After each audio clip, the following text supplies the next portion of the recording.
Divorce ஆனா ஒருவேளை நான் இந்த முடிவை எடுத்த பிறகு எனக்கு இந்த சப்போர்ட் கிடைக்கும்னு நினைச்சேன். ஆனா அந்த சப்போர்ட் எனக்கு கிடைக்கல. என்னோட ஃபேமிலி சார் எனக்கு டைவர்ஸ் வேணும்னு என்னை ப்ரெஷர் பண்ணதே எங்கள் ஃபேமிலி தான். நாங்கள் பார்த்துக்குறோம் உன்னை. என்னை டைவர்ஸ் கேட்கும்போது எல்லாருமே என்னை ப்ரெஷர் பண்ணி தான் கொண்டு வந்தாங்க. ஒரு சைடு எனக்கு அவரோட இருக்கணும்னு ஆசை இருந்தது. இன்னைக்கு ஒருத்தர் சப்போர்ட் கிடையாது. அப்போ அந்த முடிவு எடுத்தது நீங்க தவறுன்னு தான் நினைக்கிறீங்க? டெஃபினட்டாக சார். ஆனஸ்ட்டாக எங்கள் வீட்டுக்காரருக்கு நான் மன்னிப்பே கேட்குறேன். இந்த டெலிகாஸ்ட் ஆகணும். நான் கொஞ்சம் அட்ஜஸ்ட் பண்ணி நான் கோஆப்ரேட் பண்ணி அவரோட நான் வாழ்ந்திருப்பேன். எனக்கு 10 வருஷம் கழிச்சு என்ன ஆனாலும் ஆகுது, நம்ம வீட்டுக்காரோட நம்ம போயிடலான்னு நான் கிளம்பும்போது அவர் கல்யாணம் ஆயிடுச்சு. எல்லாம் ஓடுவோம், சிரிப்போம், பேசுவோம், ஜாலியாக இருப்போம். ஆனால் நைட் ஆகும்போது தான் அந்த ஃபீலிங் இருக்கும்.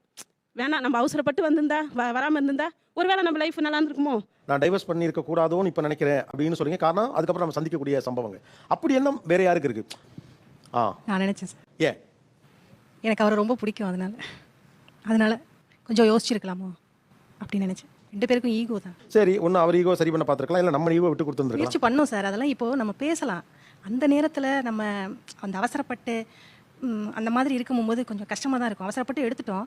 பின்னாடி பார்க்கும்போது ரொம்ப கஷ்டமாக தான் இருக்குது. இந்த அன்பு ஃபேமிலியே பிரிஞ்சிருச்சு. கொஞ்சம் டைம் எடுத்து கொஞ்சம் அதுக்கப்புறம் நம்ம பண்ணியிருந்துருக்கலாம் சார். இப்பயும் அவர் எனக்கு ரொம்ப பிடிக்கும். எங்கள் அத்தை பையன் எனக்கு ரொம்ப பிடிக்கும் அவரை.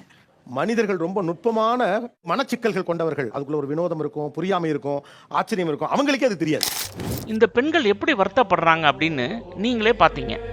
குடும்ப உறவுகள், குறிப்பாக கணவன் மனைவி உறவு ஆரோக்கியமா இருந்தாதான் இந்த சமூகமே ஆரோக்கியமா இருக்கும். கணவன் மனைவி உறவுக்குள்ள வர்ற விரிசல்களை தவிர்க்கிறதுக்கு சில அற்புதமான வழிகாட்டுதல்களை குர்ஆன் தருது. முதலாவது, நல்ல முறையில் குடும்பம் நடத்துங்கள். உங்களுக்கு அவங்கள ஏதோ ஒரு விஷயம் பிடிக்கலன்னா அவங்க கிட்ட எத்தனையோ பாசிட்டிவான விஷயங்கள் இருக்கும். அந்த பாசிட்டிவான விஷயங்கள்ல நீங்க கவனம் செலுத்துங்க அப்படின்னு குர்ஆன் கற்றுத்தருது.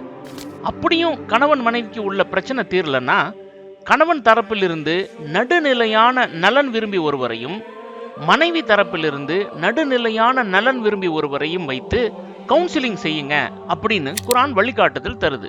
என்னதான் பிரச்சனை இருந்தாலும் விட்டு கொடுத்து சமாதானமா போறது தான் சிறந்தது அப்படின்னு குர்ஆன் வலியுறுத்துது.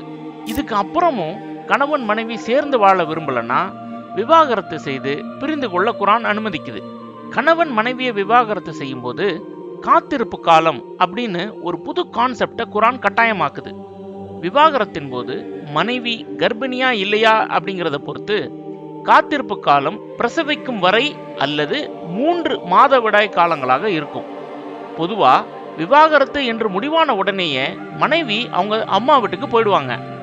குர்ஆன் என்ன சொல்லுது தெரியுமா? இந்த காத்திருப்பு காலத்துல விவாகரத்து சொல்லப்பட்ட மனைவி தன்னுடைய கணவனுடைய வீட்டில் தான் இருக்கணும்.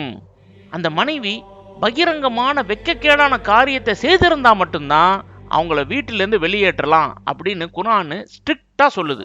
இந்த விவாகரத்து முடிவை அவசரப்பட்டு இந்த தம்பதி எடுத்திருந்தாங்கன்னா காத்திருப்பு காலத்துல கணவன் வீட்டிலேயே மனைவி இருக்கிறதுனால அவங்க 2 பேருக்குள்ள சமரசம் ஏற்பட்டு மீண்டும் சேர்வதற்கான ஒரு அழகான வாய்ப்பை குர்ஆன் ஏற்படுத்தி தருது.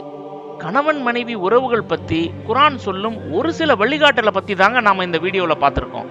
நாம இந்த வீடியோல சுட்டி காட்டிய இந்த வழிகாட்டுதல்களை தம்பதிகள் சரியாக பின்பற்றினாலே நம்மளுடைய சமூகத்துல நடக்கின்ற விவாகரத்துகள் கணிசமாக குறையும். கணவன் மனைவி உறவுகளை பத்தி குர்ஆன் வேற என்னவெல்லாம் சொல்லுது?